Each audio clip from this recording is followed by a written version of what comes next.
3 easy ways to protect your Binance account with higher level security. We're going to go over how to set up Google Authenticator, whitelisting addresses, and setting up your anti-phishing code. And let's get started.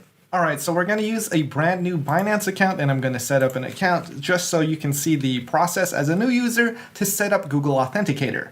So now we have our new account set up. Obviously, you should go through the KYC process, so it makes it easier to recover your account because you can provide that personal information to Binance to say, hey, this is linked to my personal information. If I lose this information, I can recover it with my personal information. But let's not completely rely on that. But we should be more responsible by securing our account with Google Authenticator. So I'm going to hit go to dashboard, and then this pop-up security verification, enable 2FA, Google verification, or phone verification. You do not want to use phone verification. That is not a good method. You want to use Google Authenticator. With phone verifications, there are SIM swaps. So if someone steals your personal information, which is very likely because there's been a lot of data breaches, they have enough information to prove that they are you to your phone company and then relink that phone number to a different device. That is a SIM swap, and that's how a lot of people get their accounts hacked. You don't want that to happen to you, so I highly recommend using Google verification with Google Authenticator.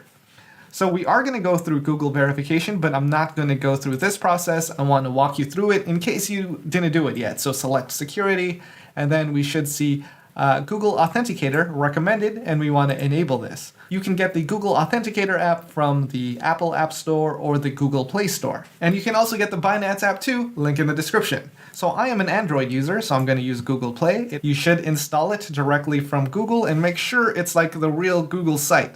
So once you have the Google Authenticator app on your phone, we can move on to the next step. And now I've been provided a QR code. I have 2 methods of recovery. I can use the QR code, or I can use this long string of characters. Before you scan it, you should make a copy of this. You should either print it out, take a screenshot. If you choose to take a screenshot, there are many different ways to secure it. It's just a bunch of different opinions. I'm going to give you mine. I take a screenshot and then I encrypt it, and then I rename that encrypted file into like a .text file, and then I throw that file onto a hard drive with a bunch of random different files. So it's very hard to find, and you kind of need to find the file, and then you need to figure out how to decrypt it. So that is one method. Some people just like to save the image, so be very careful with this Google Authenticator QR code. This is something you need to save to restore your account in case you lose your phone and you lose access to your Google Authenticator app. So that has happened, because if you delete the Google Authenticator app and then you reinstall it, you lost every code that was on there. So you need to back up these Google Authenticator codes. And I'm going to walk you through the process of scanning it.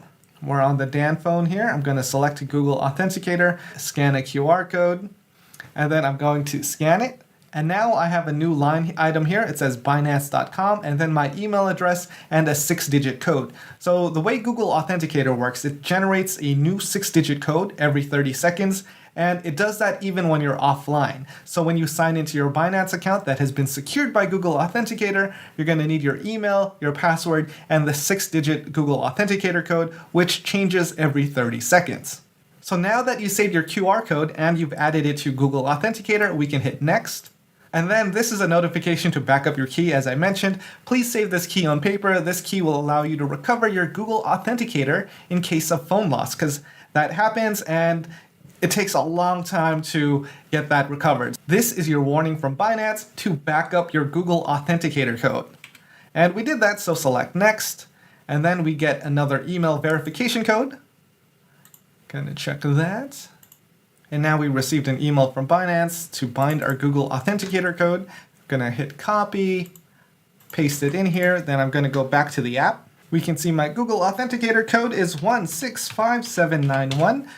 Then we hit next, and now we have Google Authenticator enabled on Binance. This is very important, and congratulations, you took the first step to securing your account properly. Congrats. how to set up your anti-phishing code. So phishing is one of the most common techniques a scammer does to get your personal information. They'll pretend to be an authority from Binance, or they'll send you an email saying your Binance account has been compromised. Click on this link, and it sends you to not the Binance website, and you're supposed to put in your personal information there. And if you do, your account is compromised and your funds can be taken. So you don't want that to happen. And you're going to want to turn on your anti-phishing code. Let's do that. Select enable, and it gives you this warning here. Do not disclose your password, Google authentication codes, or SMS to anyone, including Binance support, because a lot of people pretend to be Binance support because they want to take your funds. We don't want that to happen, so we're going to create an anti-phishing code. Now, this anti-phishing code can be up to 20 non-special characters, and you just want to write something here that helps you determine this is the real Binance site. And you can really put anything here, so if I put hit that like button, anytime I log into Binance, I should see hit that like button. But spaces count as a special character, so no spaces. Hit that like button. Much appreciated, and we can submit that, and we need to use our Google Authenticator to verify the security change again. And now my anti-phishing code has been added. It's hit that like button. Anytime I log into Binance, I should see that in the anti-phishing code. And even though we're logged into our Binance account, you can see that our phishing code is censored. Now I've logged out of my Binance account and I'm going to log back in just so you can see that anti-phishing code in action. So I'm trying to log into my Binance account, and now I have to submit my email verification code and my Google Authenticator code. And since we set up that Binance phishing code, we see our email from Binance, login attempt, the IP address, since I changed my IP address for this test. And now down here, we can see our anti-phishing code, hit that like button. So that just tells us that this email is from Binance. So that's what the anti-phishing code does. Whenever you get an email and you're curious if it's a real email from Binance or not, you set that anti-phishing code. So that's a message to yourself saying, hey, whenever I get this message from Binance and it has an anti-phishing code that I set, this is a real email from Binance. Whitelisting addresses. So you're going to want to whitelist the withdrawal addresses because that helps protect your account from a scammer. Say someone gets a hold of your account information, they log in, they withdraw your funds to their wallet. You don't want that to happen, and you can help protect yourself against that by whitelisting the withdrawal addresses. So right now I have it off. We can enable that. Select enable. When this function is turned on, your account will only be able to withdraw to whitelisted withdrawal addresses. Okay. And now I have to put in my Google verification code. Good thing we set that up, right? And now I put in the numbers, and whitelisting has been enabled. Next, we need to add our whitelisted addresses. So select address management. We can add an address. Actually, let's add multiple addresses. And then you can put something like Trust Wallet. So Trust Wallet and the type of coin you approve for it. So let's select BNB. So I put in an address, then it shows the networks that are available for this address. It's a Binance Smart Chain address, and a memo if required. This one, not required. And then the address origin, is it an exchange address or is it a wallet address? And then I can select my type of wallet, and this is just some personal information to help you remember like where this is going. So for me, this is a MetaMask wallet address, and we have that information here. And has it been whitelisted? So for label, I put Trust Wallet, coin, BNB. I put my Binance Smart Chain address, and I put an address origin information here, which just says, hey, this is a wallet address and it's connected to my MetaMask. This is just additional personal information for you to help remember, like, where are these funds going to? Like, what are these wallet addresses? So hit save. And to save a whitelisted address, you have to go through security verification again. You have to get an email code. Once that email code arrives, you input that here. The email arrived. I'm going to hit copy, go back to here, paste it in, and then I'm going to get my Google Authenticator code, hit submit. And now this address has been whitelisted. No other addresses can be withdrawn to. And since whitelisting is now active, whenever you want to withdraw, you're going to have to add that address as a whitelisted address. So it is a little bit more work, but your funds are more secure. Bonus tips. You might want to use a unique email address. If you're using one email address for everything, that could be a little bit dangerous because someone might know that's your email address and they might want to take that over. If they take over your email address, they could try logging into your Binance account by hitting forgot password, and then a reset password process starts, which is why having Google Authenticator helps a lot.